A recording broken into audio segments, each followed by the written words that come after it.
Russia-Ukraine war, the most intense 24 hours in a way.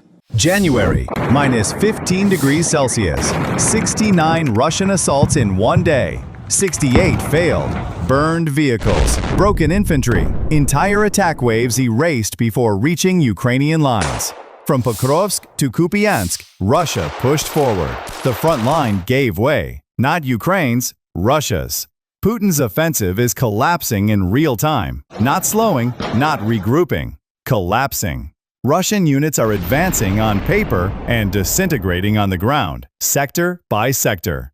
The Kremlin promised momentum. What we're seeing instead is attrition at a scale Russia cannot replace. This isn't a temporary setback. This is the front line breaking under its own weight. Across eastern Ukraine, Russia's front line is no longer advancing. It is grinding itself down. Sector by sector, assault by assault, the same pattern keeps appearing, and the results are becoming impossible to hide. Start with Pokrovsk. For nearly 24 months, Russian forces have tried to turn Pokrovsk into a gateway towards Sloviansk and Kramatorsk. It is not a large city. Before the war, roughly 60,000 residents. But strategically, it matters. Pokrovsk anchors logistics, roads, supply routes. Control Pokrovsk, and you threaten the spine of Ukraine's Donbas defenses. That was the theory. The reality is different.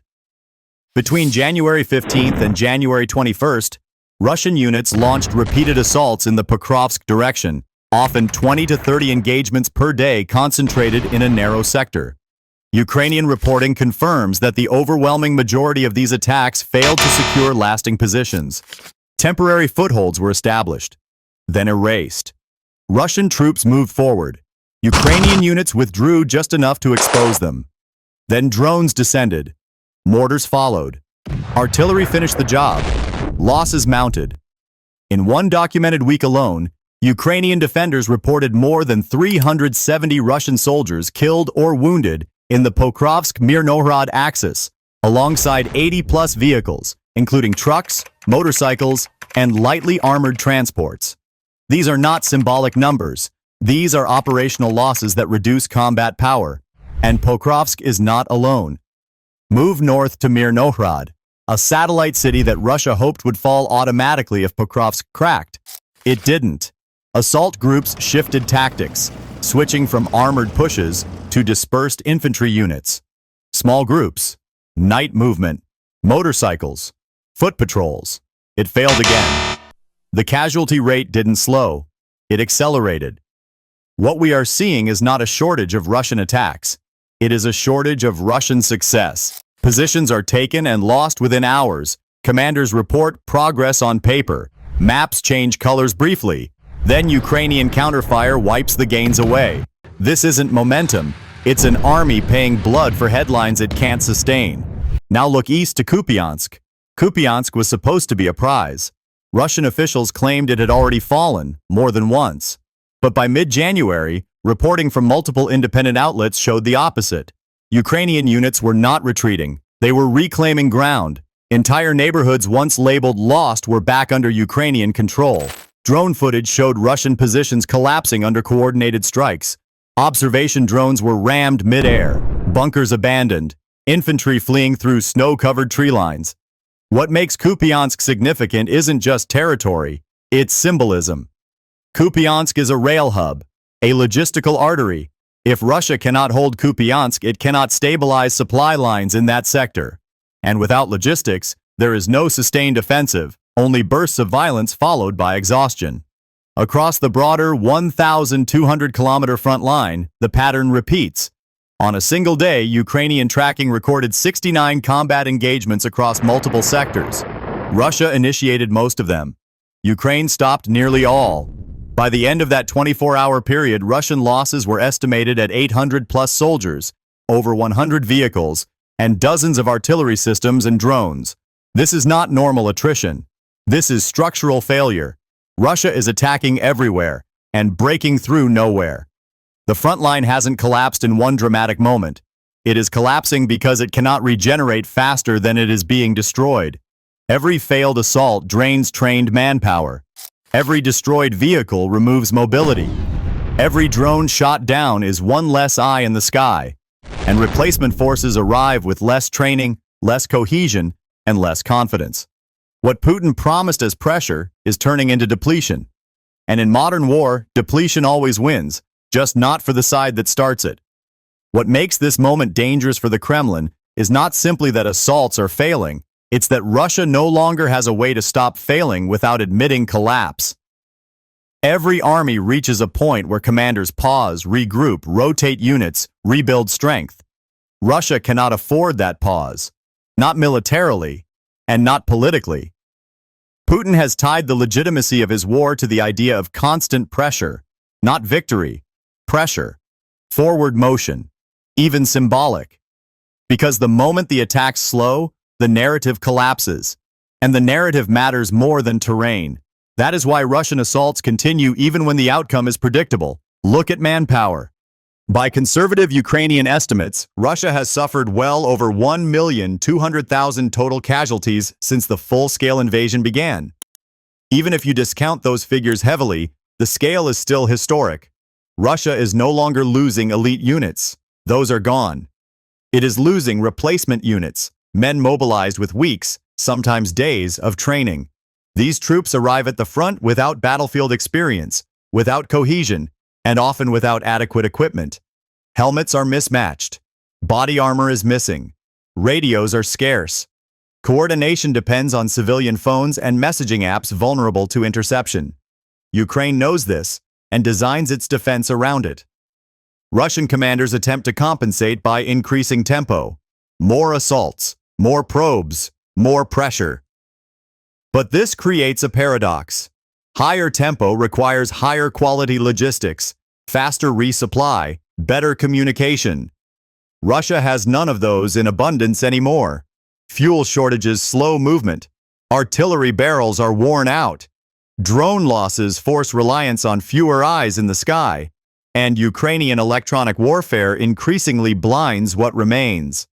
What replaces strategy is repetition. The same assault patterns appear again and again. Advance, probe, lose men, withdraw, reinsert new units, lose them faster, and the front line absorbs it all like sand. This isn't a battlefield stuck in place. It's a machine eating replacements faster than Russia can feed them, and Moscow pretending that isn't happening. Now consider morale. Russian soldiers at the front are not blind. They see casualty lists. They see units vanish. They hear commanders promise breakthroughs that never come. Many are fighting their first engagement under conditions that would break veteran troops. Winter amplifies this collapse. Temperatures drop below freezing. Vehicles fail. Wounded soldiers wait longer for evacuation. Simple mistakes become fatal. Ukraine, fighting defensively, can shelter, rotate, and choose when to engage. Russian attackers cannot. Each failed assault teaches Ukrainian defenders more about Russian habits, which routes they prefer, which times they move, which units hesitate under fire. The longer this continues, the more asymmetric the battlefield becomes. Then there is equipment. Russia has lost tens of thousands of vehicles since 2022. Tanks, armored personnel carriers, trucks. Replacements are increasingly improvised. Civilian trucks, motorcycles, unarmored transports pressed into frontline use. This isn't innovation, it's desperation. Without armor, infantry becomes vulnerable to drones. Without drones, artillery fires blind. Without artillery dominance, assaults stall. Each weakness feeds the next, and Russia cannot fix all of them at once. Factories can't produce fast enough. Sanctions restrict components. Training pipelines are clogged. Experienced non-commissioned officers, critical in modern warfare, are gone or dead. Ukraine, meanwhile, has adapted around attrition. Defense first, precision second, counterattack only when conditions favor it. This is not flashy warfare. It is grinding, disciplined, and lethal. Which brings us to the real reason the bleeding can't stop. Politics. Putin cannot declare a pause without undermining every claim he has made since 2022. He cannot announce regrouping without explaining why. He cannot admit attrition without inviting questions about costs, casualties, and purpose. So the orders continue. Advance, probe, attack, even when the line can no longer hold.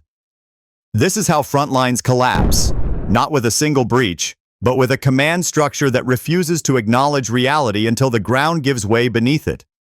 When a front line collapses, the first damage is tactical. The second is psychological. The third is political. And that is where this story is heading. A collapsing line does not mean Russian forces will suddenly flee en masse tomorrow. That is not how modern wars usually break. What it means is something slower, more corrosive, and far more dangerous for the Kremlin: loss of control over outcomes. Once assaults fail consistently, commanders stop believing their own orders. Units stop trusting timelines. Soldiers begin measuring survival in hours, not objectives. At that point, command authority weakens, even if the uniforms remain. Ukraine understands this phase well. Its strategy now is not just to repel attacks, but to shape what Russia is forced to do next. Every destroyed assault limits Moscow's options. Every failed advance narrows the political space Putin can operate within. Russia's remaining choices are grim. Option 1 is escalation. More mobilization. More men sent forward with less training. More pressure applied to a system already breaking. That risks internal backlash, labor shortages, and growing unrest far from the front. Option 2 is consolidation. Shorten lines, reduce attack frequency, shift to defense. But that contradicts everything Putin has promised his domestic audience. Retreat, even partial, undermines the narrative of inevitability. Option 3 is paralysis. Continue attacking without expectation of success. Maintain the appearance of action while bleeding slowly. Historically, this is the most common choice for authoritarian systems under pressure, and it is the most dangerous, because paralysis kills armies quietly. When leaders can't admit reality, the battlefield decides for them. And battlefields don't negotiate, they just keep taking lives. As the line weakens, Ukraine gains something even more valuable than territory: initiative. It can choose when to counterattack, where to concentrate force, when to let Russian units exhaust themselves before striking back. This changes the entire geometry of the war. A collapsing Russian front line also sends signals outward. Allies watch. Neutral states reassess. Arms suppliers calculate risk differently. Confidence shifts, not because of speeches, but because patterns repeat. Inside Russia, the effects will lag, but they will arrive. Families notice rotations shorten. Casualty notifications increase. Promises of victory begin to sound recycled. Economic strain deepens as the war demands more resources while delivering fewer visible gains. The Kremlin will respond the way it always does: louder rhetoric, tighter control, harsher repression. But repression cannot rebuild units. It cannot restore morale. It cannot invent experienced officers. Wars end when one side can no longer convert manpower into momentum. That is the threshold Russia is approaching. Not tomorrow, not with a single collapse, but step by step, sector by sector, as the cost of each advance outweighs what it achieves. This is what a losing war looks like before the headlines change. The line hasn't just given way, it has started telling the truth. So this is the moment we're watching now. Not a breakthrough, not a surrender, but the slow failure of a system that can no longer force results at the front or belief at home. When a war stops producing momentum, it starts producing consequences. And the question facing Moscow now isn't if the line keeps breaking, but how much of Russia breaks with it.